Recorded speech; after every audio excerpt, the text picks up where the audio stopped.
Previously we created an ammo class here inside Unity, and you can see that listed here in the Asset Scenes ammo creation folder inside the project panel.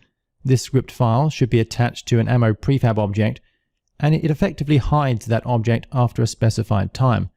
This is a good beginning for simulating the appearance of ammo destruction without actually destroying the object. But I want to focus now on the process of ammo generation. I mentioned previously that what we're going to do is generate a batch or a pool of ammo objects when the level begins, and all we do afterwards is simply control when the object is hidden and shown to simulate ammo creation and destruction. To manage this process, we're going to create a completely new object called the Ammo Manager. To get started at doing that, I'm going to create a completely new and empty object in the scene. This class will act as a singleton object. So I'm going to move up here to the File menu and choose Game Object, and then select Create Empty. And I'm going to name this Ammo Manager here, and then press Enter on the keyboard. And again, this is going to be an object. It doesn't really matter where in the scene it's positioned. So I'm just going to position it at the world origin for clearness here. So 0, 0, 0 on X, Y, and Z. I'm going to turn back to the project panel and create a completely new script file. So I'm going to right click here, choose Create, and then select C# script. And I'll name this script Ammo Manager here and press Enter on the keyboard. I'll double click that to open it inside the MonoDevelop editor. And here we are inside MonoDevelop. So here is the Ammo Manager object. Now this is going to work in a very specific sense. The first thing I want to do is I want to identify the prefab that we'll need to instantiate at the level beginning. So I'm going to create a reference to the ammo object here. So that's going to be public game object, and I will call this ammo prefab. I'll assign that the initial variable of null.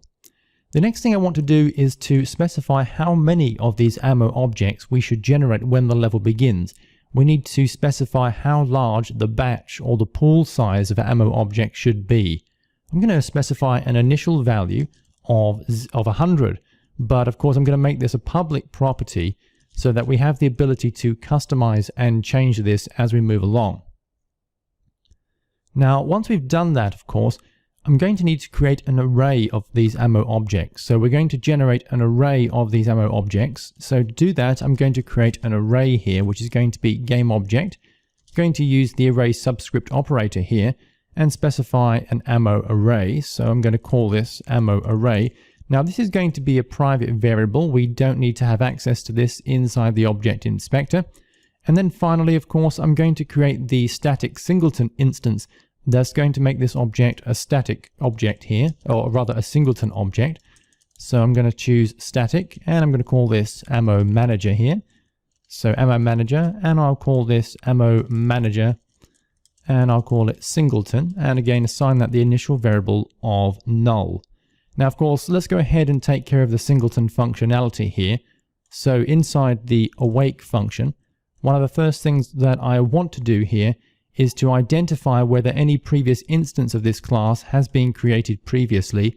If it has, then we should in fact destroy this object. So I'm going to choose if Ammo Manager singleton here, if this is not equal to null, then a previous instance is already active, in which case we should destroy this object and then exit the function completely here.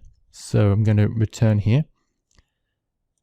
So I'm going to destroy the object and then return. However, if we reach this stage, for example, then it simply means that this is the first time this object has been created. So this object should become the singleton object. So I'm going to choose singleton, and it equals this. I'm going to press Ctrl S on the keyboard. That's pretty much all we need to do to achieve the singleton functionality. Next, we're ready to move on to take care of the pool generation, that is generating the ammo array.